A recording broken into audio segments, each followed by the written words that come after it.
Good morning, boys and girls. Happy Wednesday. Today is Wednesday, May 20th, 2020.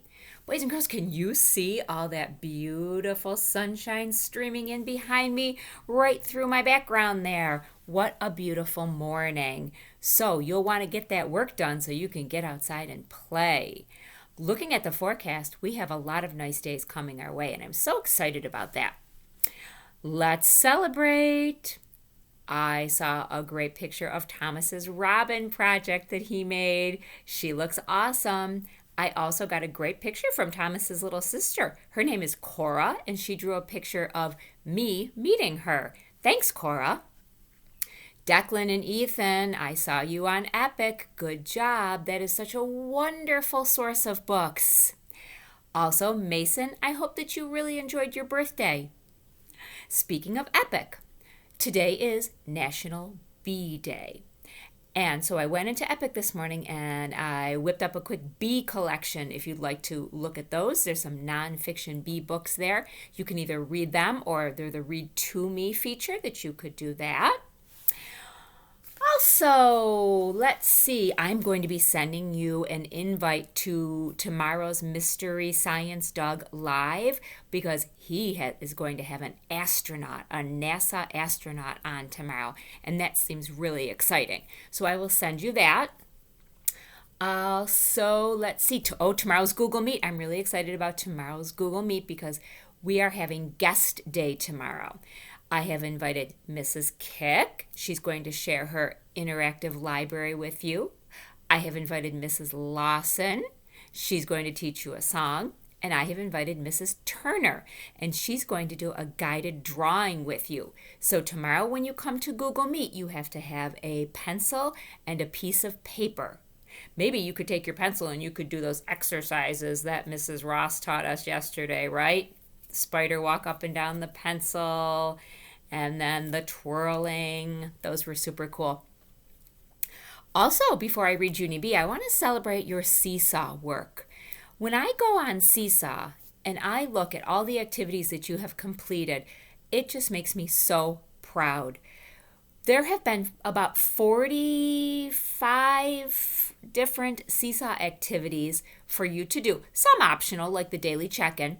But when I look at those numbers and I see that so many of our students are completing 39, 38, 40, 42, that just really, really makes Mrs. Tamaka and Mrs. Val feel like good teachers because we know that you're listening when we talk about how important school is and about how you want to keep your reading muscles strong and your writing muscles and your math muscles strong, right? Awesome job, boys and girls. You make me know this. You make me know that the Val Pals keep learning, whether it's at home or at Big Tree, any place you go, right? We're going to finish up Junie B is Not a Crook today. That was book number 9. I'll show you book number 10 before I say bye-bye. In case you have it on your bookshelf, right, you can follow along. Junie B. Jones is Not a Crook by Barbara Park. Chapter 7 is called The Pink Fluffy Girl. After I talked to my grandpa, I went to my room. I closed my door real secret. Then I took my wonderful pen out of my pocket, and I did a big sigh. Give me a sigh. 'Cause I had confusion in me, that's why. I wish I never even heard that wallet story, I said. 'Cause finders, keepers, losers, weepers isn't the rule, apparently. And so now maybe I might be a crook. I looked at my wonderful pen. Yeah, only I don't even feel like a crook. I feel like a lucky duck. But I still have to take this thing to the lost and found, probably. And then it will go to waste just like the teddy bear backpack. All of a sudden I heard Mother and Daddy come home from work. I quick hided my pen under my mattress. Hided? 'Cause those two would not be understanding of this situation. They came in my room and kissed me hello. I told them what happened to my mittens. Then I begged and begged for them to take me to the store. But Mother said, "There's no more left." And Daddy said, "There's no more left, too." And so there was no more left, apparently. That's how come I got depressed all over again, and I couldn't even sleep that good that night. I kept on wondering about who was the mitten crook. What did he look like? Because I've seen crooks on TV before, and they are biggish and meanish with tattoos on themselves. Themselves? Just then I sat up in my bed, because a good idea popped into my head. That's why. Hey, a tattoo is easy to spot, I bet, I said, and so maybe I can find that crook on the playground tomorrow. After that, I went right to sleep, because I would need my strength for crook looking. Try saying that. That's hard. Crook looking. The next day at recess, I didn't play horses with Lucille and that Grace. Instead, I runned all around the playground looking for the mitten crook. Runned? Only too bad for me. Did you say it? Because most of the children had their jackets on, and so I couldn't even see any crooks with tattoos. Pretty soon the bell rang. That is when my eyes got tears in them, because I would never see my mittens again. Not ever, ever, never. I started walking to room 9. My nose was sniffling and drippity. I wiped it on my attractive jacket sleeve. Ooh, she needs a tissue. Then all of a sudden, a pink fluffy girl skipped past me. She had on a pink fluffy dress with pink fluffy socks and shoes and a pink fluffy jacket made of pink fluffy fur. And guess what else she had?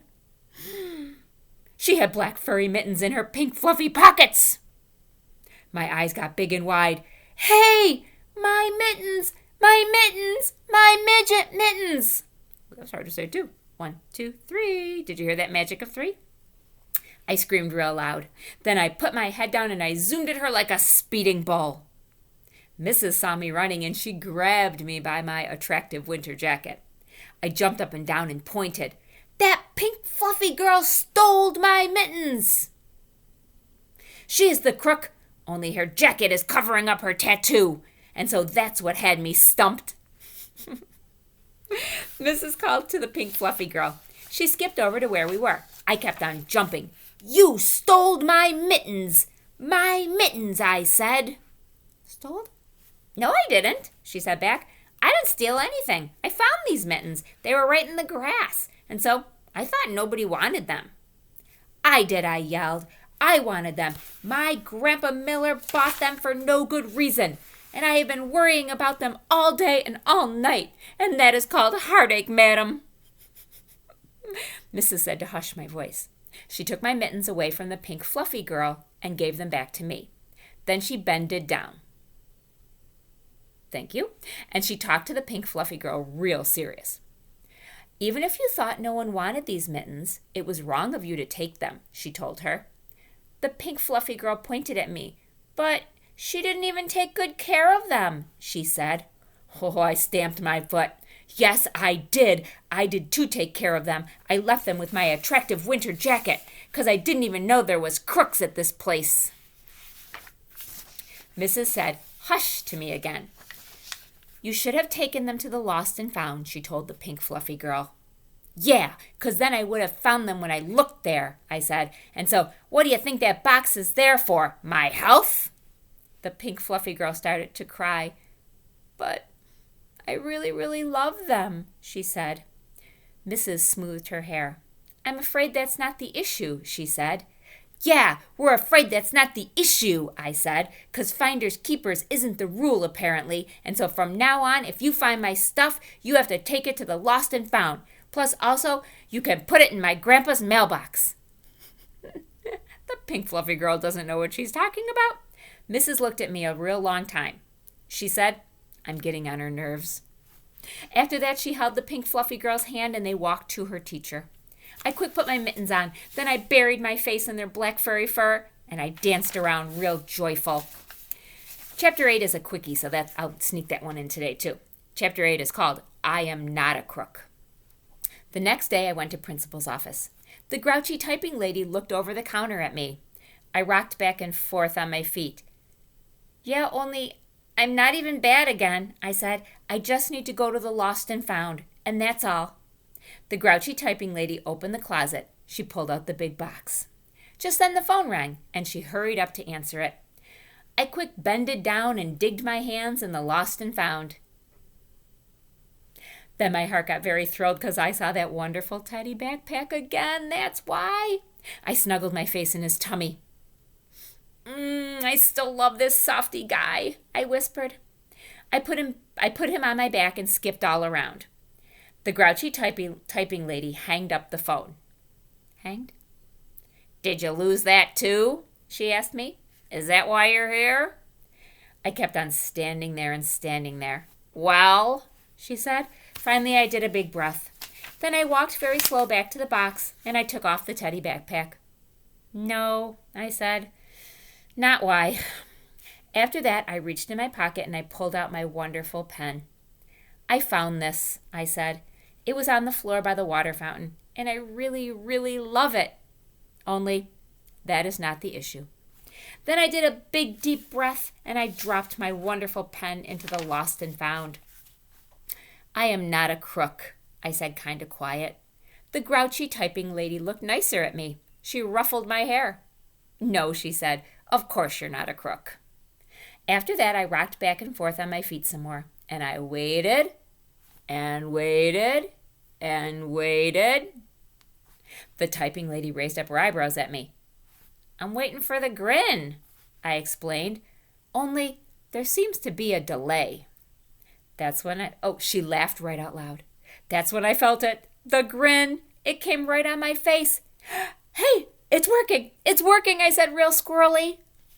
Remember the poem? If you find it, turn it in. All day long you'll wear a grin. That's what she was waiting for. I skipped all around the office very happy. Then the typing lady opened the door, and I skipped all the way back to room 9. And guess what? I didn't even find a pen that writes 4 different colors. And that was a big relief. The end. We have completed 9 Junie B books. Here's number 10. Junie B. Jones is a party animal. You might have this on your bookshelf, or maybe your big brother or big sister has it. You can follow along if you have it. If not, you can just listen to me read it. Okay?